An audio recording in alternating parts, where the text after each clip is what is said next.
You're watching the Video Outhouse, and they paid me $1 million to say that.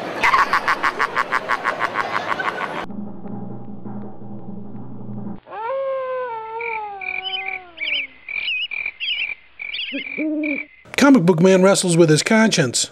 Does that count? Hi kids, Comic Book Man here. Welcome to my Video Outhouse. It's time once again for wrestling news. And the man who has all the holds, who has all the moves, who knows everything there is to know about the fake sport of wrestling is... Bo, how you doing, kid? We tried to send him to medical school, he just wouldn't go.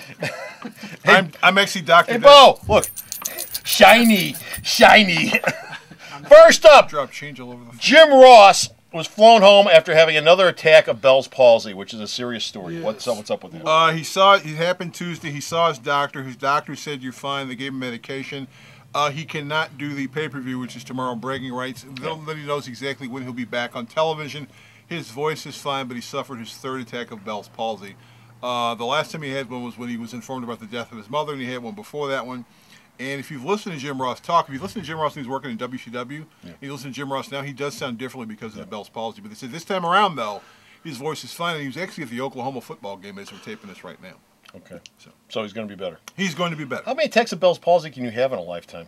A lot. As long as he's on his medication, he's fine. Apparently. But it happens. Yeah. Okay. Well, get better, Jim. Next up, Nigel McGuinness made his debut in TNA at the last tapings. Yes, which are on Thursday, a couple of days after we taped this. He did have a verbal agreement to sign with the WWE from Ring of Honor. Apparently, he said that the WWE took too long to get him the contract, and so he signed with TNA. Now, the WWE says that he didn't pass their pre-screen medical test because he's had a couple bicep tears and he's had a couple concussions, but he said he went to his doctor, and his doctor said that he was just fine. He made his debut on the Thursday tapings attacking Kurt Angle. He's already done the next set of tapings where he attacks Kurt Angle again. So basically, he popped up there under the name of Desmond Wolfe, and after 2 appearances, he's already part of the main event mix, which probably wouldn't have happened with the WWE. If you're wondering what happened to Bryan Danielson with Ring of Honor, he has signed with the WWE. He will be on WWE television shortly, but Nigel McGuinness is now with TNA, so WWE's loss is TNA's big gain, because McGuinness is a pretty good wrestler. Desmond Wolfe, huh? Desmond Wolfe. We were just talking a little while ago about adult star names, and how you take your middle name and your street name and you throw it together and you make up a name. We should explain this. The reason why he has to use the name Desmond Wolfe is because TNA owns the name, so he can't use the name Nigel McGuinness? Nigel McGuinness is his real name. They own his real name. No, they can't. That's why he's calling himself Desmond Wolfe. So Nigel McGuinness isn't his real name. Nigel McGuinness is his real name. In TNA, he will be Desmond Wolfe.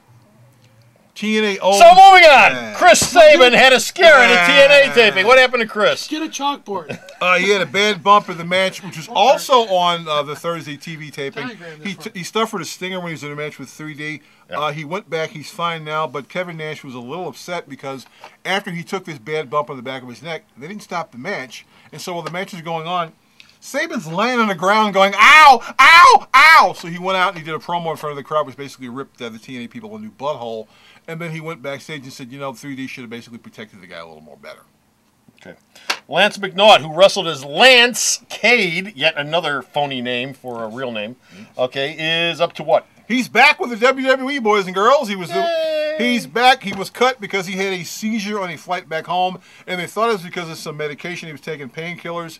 Apparently, he is fine, and so WWE has signed him. When Kate got cut, he was actually getting a main event push, and then that push stopped when he got sick, so Kate will be coming back, and his partner, Trevor Murdoch, is wrestling in TNA under the name of Jethro Holiday. Yee-haw!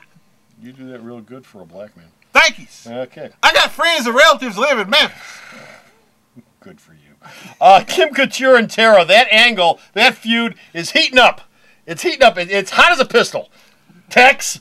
Well, to use a yeehaw colloquialism, it's hot as a pistol. They started an angle with the Bound for Glory pay-per-view, but they didn't exactly do it right. What happened was TNA, go figure. Tara was wrestling, and then all of a sudden someone grabbed her, but we didn't see who it was. And then they found out after the show was over with that it was actually Kim Couture, Randy Couture's ex-wife. They're going to be doing some sort of match probably at the next pay-per-view. The problem with all this is the fact that Kim Couture is not a real big name in MMA, and so no one in MMA is going crazy about it. No one in wrestling is going crazy about it, but the two of them worked at this angle amongst themselves, and so they'll be having a non-MMA match, which will involve two women beating the crap out of each other on a pay-per-view, probably the next pay-per-view. That's always good for ratings. Two women beating the crap out of each other. Do it in Jello and you get even better ratings. TNA isn't in Jello yet. Well, you should start. Okay, take a page from Vince. Okay, that's it. We're done. No. He doesn't do Jello anymore. He's family friendly. Oh, shut up. They don't even wrestle in bikinis anymore.